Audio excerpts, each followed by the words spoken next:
गृहमंत्री अमित शाह, उनका बयान आया, करोड़ों भारतीयों की उम्मीद को झटका लगा है। ये कह रहे हैं गृहमंत्री अमित शाह, विनेश जरूर वापसी करेंगी, विनेश को हमारी शुभकामनाएं हैं।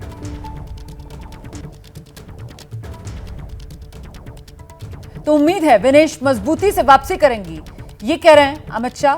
करोड़ों भारतीयों की उम्मीद को ये झटका जरूर है। देखिए, वाकई में करोड़ों भारतीय मेडल तो पक्का कर ही लिया था ना विनेश फोगाट ने, और इसीलिए इस उम्मीद में थे कि दांव गोल्ड पर लगेगा, वरना तो सिल्वर आना ही था। पर आज मुकाबला होता उससे पहले ही विनेश फोगाट अयोग्य घोषित कर दी गई। और वजह क्या? 50 किलोग्राम वाली कैटेगरी में वो शामिल हो रही थी, लेकिन आज सुबह नियम के मुताबिक जब वजन लिया गया तो उनका वजन 100 ग्राम ज्यादा निकला। इससे ज्यादा दुर्भाग्यपूर्ण बात कोई हो नहीं सकती है।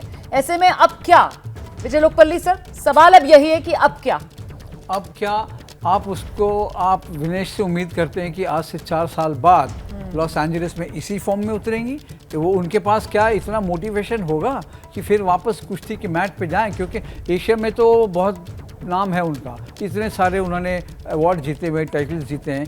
उनकी कलेक्शन में सिर्फ एक जो अवार्ड नहीं था, मेडल, वो ओलंपिक था, और वो उनको हमेशा अखरेगा। और कितना वो तैयार होके, कितना मोटिवेशन रख के आज से 4 साल बाद अमेरिका जाएंगी और कुश्ती लड़ेंगी और मेडल लाएंगी। मेरे ख्याल से अभी 29 साल की उम्र है विनेश फोगाट की। हाँ, अगर मैं गलत नहीं हूं तो। हाँ, पर आपको मेंटेन तो करना है ना, वो मोटिवेशन, वो आपका फॉर्म। और 4 साल बाद आपके सामने कौन से कुश्ती के एथलीट आएंगे? वो क्या ऐसे ही होंगे? और किस उम्र के होंगे? और किस उम्र के? हालांकि उन्होंने यहाँ पे 2 बड़े बाउट जीते, उन्होंने दिखा दिया कि वर्ल्ड कुश्ती में वो बहुत ऊपर के स्तर पे हैं। लेकिन ये बहुत कहना मुश्किल होगा कि कितनी स्ट्रॉन्ग वापसी होगी, क्योंकि वो टूट चुकी हैं और पता नहीं कब वो चाहेंगी कि वापस रेसलिंग मैट पे वापस आए। बिल्कुल, लोहा मनवाया अपना देश की इस बेटी ने, मनवा दिया बिल्कुल। लेकिन इस समय ये जो तस्वीर है वो कल रात की तस्वीर है। इस तस्वीर में कल एक के बाद एक 3 जीत हासिल करने के बाद जब देश के लिए गोल्ड पर इसको दाव लगाना था, सिल्वर इसने पक्का कर लिया था। देखिए किस तरीके से निढाल सी, टूटी हुई सी नजर आ रही है। और यहाँ पर टीएमसी के सांसद हैं शत्रुघ्न सिन्हा, विनेश फोगाट जिस तरीके से अयोग्य घोषित की गई हैं, उनकी भी प्रतिक्रिया आई है। उनसे हमारे सहयोगी ने खास बातचीत की है, जरा वो सुनिए पहले। विनेश फोगाट को लेकर के देश भर की उम्मीदें थीं और अब फिलहाल वो उम्मीदें चकनाचूर होती हुई नजर आ रही, क्योंकि 100 ग्राम वजन बढ़ गया और इस वजह से उनको डिस्क्वालीफाई कर दिया गया है। शत्रुघ्न सिन्हा जी हमारे साथ में हैं। शत्रुघ्न जी, जिस तरीके से विनेश फोगाट को लेकर के देश भर उम्मीद जताए हुए था, लेकिन अब वो उम्मीदें फिलहाल एक बहुत बड़ा झटका लगा है। नहीं, वो तो झटका हम सबों को लगा है। ये तो सब लगता है जैसे कुछ लोग लकीर का फ़कीर बनकर इस तरह से हरकतें कर रहे हैं। 100 ग्राम क्या होता है?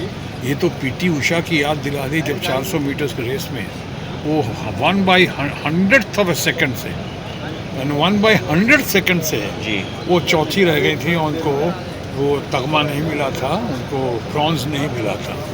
तो अभी मुझे याद पड़ रहा है कि वो भी एक टेक्निकलिटी का मामला दिखता है जी। और आज जिस तरह से हमारे देश की बेटी, देश का गौरव, देश की अपनी, हमारे हरियाणा धरती पुत्री, आज उसकी जब घड़ी आई है, पहली बार कोई लड़की जो है महिला पहलवान पहली बार फाइनल तक पहुंची है जी। और इस तरह पहुंचने के बाद आज जब हम लोग दुनिया देखना चाह रही थी और हम सब व्याकुल थे, हम सब आज देखना चाह रहे थे कि आज फाइनल में किस तरह पछाड़ती हैं और किस तरह विश्व चैंपियन बनती हैं वो। प्रधानमंत्री ने, चाहे पीएमओ को, लोगों ने चिंता जाहिर की है जी। हम सराहना करते हैं, और मैं समझता हूँ कि माननीय प्रधानमंत्री की बातों पे भी ओलंपिक एसोसिएशन और ख़ासकर हमारा स्पोर्ट्स मिनिस्ट्री और हमारा एक्सटर्नल अफेयर्स मिनिस्ट्री इस बात को ज़ोर शोर से आगे बढ़ाएगा, और हमें कोई भी कसर नहीं छोड़ेगा, जिसकी वजह से हमारे विनेश फोगाट जो हैं जी एकदम नज़दीक, एकदम जीत के कगार पे आकर,